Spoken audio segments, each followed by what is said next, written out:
Cabinet મંત્રીના હસ્તે check ડેમનું લોકાર્પણ કરવામાં આવ્યું। ગાંધીનગર જિલ્લાના દહેગામ તાલુકાના ધારીસણા ગામે દીપ પ્રાગટ્ય કરી શુભ શરૂઆત કરવામાં આવી હતી। આ ચેક ડેમ લોકાર્પણ 18.7 લાખના ખર્ચે ચેક ડેમ બનાવવાના લોકાર્પણ સન્માન સમારોહ ધારીસણા ગામે ખારી નદીના પટમાં ચેક ડેમ બનાવવાનું લોકાર્પણ કેબિનેટ મંત્રી કુંવરજીભાઈ બાવળિયાના વરદ હસ્તે 6 ચેક ડેમોના કામોનું લોકાર્પણ કરવામાં આવેલું હતું।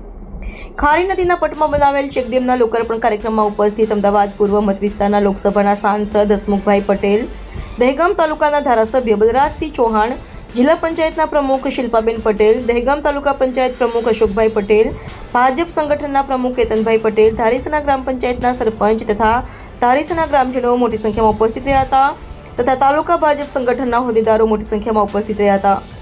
આ પ્રસંગે કેબિનેટ મંત્રીને ફૂલદસ્તો આપી શાલ ઓઢાડીને સન્માન કરવામાં આવ્યું હતું। રિપોર્ટર જયંતિભાઈ પટેલ, દહેગામ।